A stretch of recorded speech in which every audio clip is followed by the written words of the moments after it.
Welcome to Enchantment Art Studio of Art Therapy 101, where art, music, poetry, and storytelling come together to soothe your soul and help you gain a relaxing state of mind. Each piece of art is paired with music that brings its essence, along with either a poem or short story written and narrated for the painting to invoke an enlightened experience. So, sit back, relax, and let yourself drift into this harmonious blend of visual and auditory relaxation. The Violet Rose, A Tale of Sacrifice and Magic, written and illustrated by Enchantment Art Studio. Painting of Violet Rose, by Enchantment Art Studio. Beneath a canopy of stars, shrouded in shadow and mystery, there lies a forgotten garden, a sanctuary where time stands still. Among the overgrown vines and crumbling stone, there blooms a single flower of impossible beauty, the violet rose. Its petals are the color of twilight, kissed by shimmering dew that reflects the cosmos above. It is said, the rose holds a fragment of magic so rare it can grant a single wish, but only to a heart pure enough to bear the weight of its price. Amara, a young healer, stepped into this sacred garden under the light of a crescent moon. Her footsteps were soft, her breath steady, though her heart carried the weight of desperation. She did not come for herself, nor for power or riches. She came for her younger brother, Kale, whose laughter had once lit her world like the dawn, but now lay silenced by an illness that no remedy could cure. The garden seemed alive, testing her resolve. The ancient vines twisted and shifted, blocking her path, their thorns glistening like sharp teeth. Whispers echoed from the shadows, tempting her to turn back, to give in to doubt. Yet she pressed forward, her voice soft as she spoke to the unseen magic around her. "I do not seek this gift for greed," she said, her words carried by the wind. "I come for love, for the one who taught me that kindness can bloom even in the darkest winters." Her words calmed the restless garden. The thorns withdrew, the whispers faded, and before her, bathed in ethereal moonlight, stood the violet rose.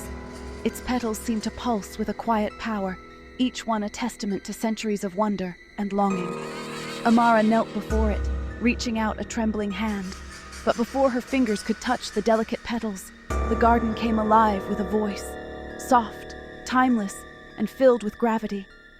"Why do you seek me?" it asked, each word resonating like a plucked string in the stillness.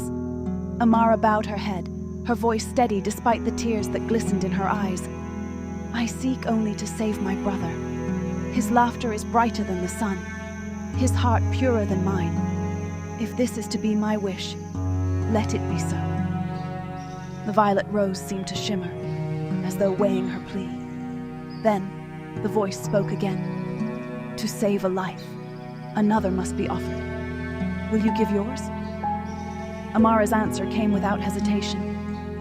"Yes." The rose glowed brighter than the stars above, its light wrapping around her like a warm embrace.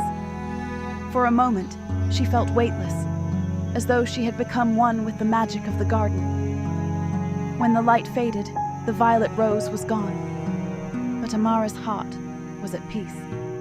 She returned to her village to find Kyle awake, his cheeks flushed with health, his laughter ringing like bells in the quiet morning. But as the days passed, Amara began to fade. Her skin grew as pale as frost, her voice soft as a whisper on the wind. And one morning, as dawn painted the sky in hues of violet, she walked into the forest and disappeared. In her place, where her feet had last touched the earth, a single violet rose bloomed. Its petals carried the same shimmering dew, its presence a quiet echo of her sacrifice.